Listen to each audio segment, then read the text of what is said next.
Hello guys, ഇന്ന് നമ്മൾ ഇവിടെ ഒരു വെസൽ ഫിൽറ്റർ സർവീസ് ചെയ്യാൻ വന്നതാണ്.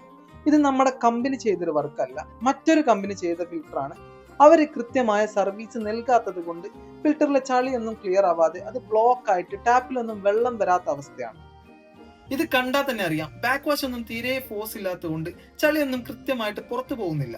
അപ്പൊ നമ്മൾ ഇതിന്റെ വാൾവൊക്കെ ഒന്ന് അയച്ച് എല്ലാം ഒന്ന് കൃത്യമായി ക്ലീൻ ചെയ്ത് ഇതിന്റെ സ്റ്റെയിനറൊക്കെ ഒന്ന് മാറ്റി പുതിയ സ്റ്റെയിനർ വെച്ചപ്പോൾ തന്നെ ചളിയൊക്കെ നല്ല ഫോഴ്സിൽ പുറത്തേക്ക് വരാൻ തുടങ്ങിയിട്ടുണ്ട്. നിങ്ങൾക്ക് കാണാൻ പറ്റുന്നുണ്ടാവും, ഒരുപാട് ചളി ഇതിൽ സ്റ്റോർ ആയി കിടക്കുന്നുണ്ടായിരുന്നു. അതെല്ലാം നമ്മൾ ഒരുപാട് സമയം എടുത്തിട്ട് ക്ലിയർ ചെയ്ത് ഇപ്പൊ നല്ല ക്രിസ്റ്റൽ ക്ലിയർ വെള്ളമായി മാറിയിട്ടുണ്ട്. നമ്മൾ വന്ന സമയത്ത് ടാപ്പിലൊന്നും വെള്ളം ഒട്ടും ഫോഴ്സ് ഇല്ലായിരുന്നു. ഇപ്പോൾ നല്ല രീതിയിൽ നല്ല കിടിലം ഫോഴ്സിലാണ് ടാപ്പിലൊക്കെ വെള്ളം വരുന്നത്. അപ്പോൾ നിങ്ങൾ ഫിൽറ്റർ വെക്കുന്ന സമയത്ത് കൃത്യമായ സർവീസ് കിട്ടുന്ന ഒരു കമ്പനിയാണെന്ന് ഉറപ്പുവരുത്തിയതിനു ശേഷം മാത്രം നിങ്ങൾ ഫിൽറ്റർ വെക്കുക. നിങ്ങൾക്ക് ഇതുപോലത്തെ സർവീസോ കാര്യങ്ങളോ ആവശ്യമുണ്ടെങ്കിൽ അല്ലെങ്കിൽ പുതിയ ഫിൽറ്ററൊക്കെ വെക്കാൻ ഉദ്ദേശിക്കുന്നുണ്ടെന്നുണ്ടെങ്കിൽ താഴെ കാണുന്ന നമ്പറിൽ കോൺടാക്ട് ചെയ്യൂ.